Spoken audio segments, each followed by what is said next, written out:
పెద్దిగాడు records అప్పుడే start అయిపోయినాయి. అసలు సినిమా ట్రైలర్ రాలేదు, ఏం రాలేదు. బట్ అప్పుడే మన పెద్దిగాడు అయితే రికార్డులో వేట మొదలుపెట్టాడు. ఎందుకంటే ఇప్పుడు మనకి ఇండియాలో కాకుండా యూఎస్లో బుకింగ్ అనేది మనకు ఓపెన్ చేశారు, ఓవర్సీస్ బుకింగ్స్.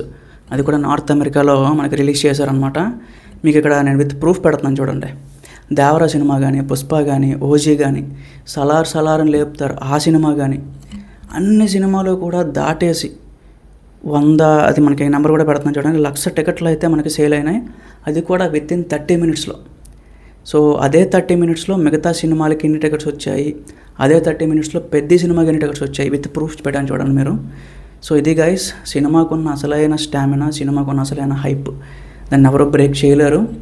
చాలామంది యాంటీ ఫ్యాన్స్ రకరకాల ట్రై చేస్తున్నారు, సినిమా అది, సినిమా ఇది, అసలు ఏం లేదు, అది ఇది అని చెప్పి. అదంతా పక్కన పెట్టండి. ఒరిజినల్గా మీకు ఈ లెక్కలే మీకు ఒక నిజం చెప్తాయి. సినిమాలో చాలా కంటెంట్ ఉంది గైస్, చాలా మ్యాటర్ ఉంది. తలా బుచ్చి ఒక యునీక్ పాయింట్తో సినిమా అయితే తీస్తున్నాడు. సో చాలామంది ఇప్పుడు పెద్ద పెద్ద పాన్ ఇండియా హీరోలు అలాంటి పాయింట్ మీద సినిమా చేయడానికి అసలు ఒప్పుకుంటారో ఒప్పుకోరో తెలియదు. అంత రిస్కీ పాయింట్ అయితే సినిమాలో ఉంది.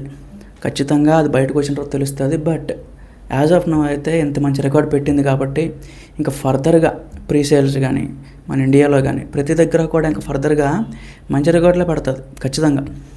సో ఇంకొక విషయం కూడా, రీసెంట్గా ప్రమోషన్స్ కూడా స్టార్ట్ చేశారు వీళ్ళు. ఒక ఇంటర్వ్యూ ఒకటి స్టార్ట్ చేశారు, బట్ ఇది ఇంకా బయటకు రాలేదు, వస్తుంది. యాజ్ వెల్ యాజ్ మనకి బుచ్చిబాబు ఏంటంటే రకరకాల ఈవెంట్లు ప్లాన్ చేస్తున్నాడు. సో ఇప్పుడు తమిళనాడులో ఒకటి, కర్ణాటకలో ఒకటి, సో అట్లాగా రకరకాల ఈవెంట్లు ప్లాన్ చేస్తున్నాడు. సో ఇదే హడావిడిలో ఇంకొక టెక్నీషియన్ బయటకు వచ్చి ఒక మాట చెప్పాడు. ఎవరైతే పెద్ద సినిమా చూస్తారో ఖచ్చితంగా బయటికి, థియేటర్ బయటికి ఒక హెవీ హార్ట్తో వస్తారు, ఖచ్చితంగా ఒక ఎమోషనల్ ఆ రైడ్కి గురవుతారు, ఖచ్చితంగా కొన్నిసార్లు ఏడుస్తారు. అలాంటి మాటలు అయితే చెప్తున్నాడు. నాకు తెలిసి అది హైపెక్కించడం కాదు గైస్, ఖచ్చితంగా సినిమాలో క్లైమాక్స్ పాయింట్ ఏదో ఉంది.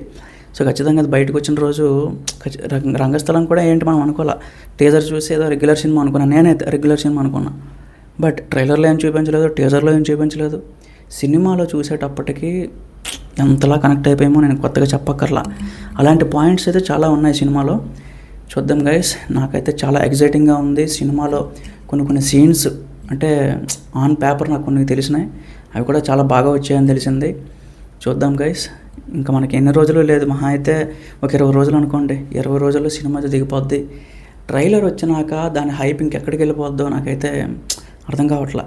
ఎందుకంటే ట్రైలర్ రాకముందే ఇలాంటి పరిస్థితి ఉంటే ట్రైలర్ వచ్చినాక ఇంకేంటి పరిస్థితి. ఖచ్చితంగా నెక్స్ట్ లెవెల్కి వెళ్ళిపోతుంది గైస్, ఫిక్స్ అయిపోండి. చరణ్ అన్న కెరీర్లో one of the best film load అవుతుందన్నమాట. సో రాసి పెట్టుకోండి. సో ఫర్దర్ అప్డేట్స్ చాలా ఉన్నాయి, మాట్లాడదాం. Thank you.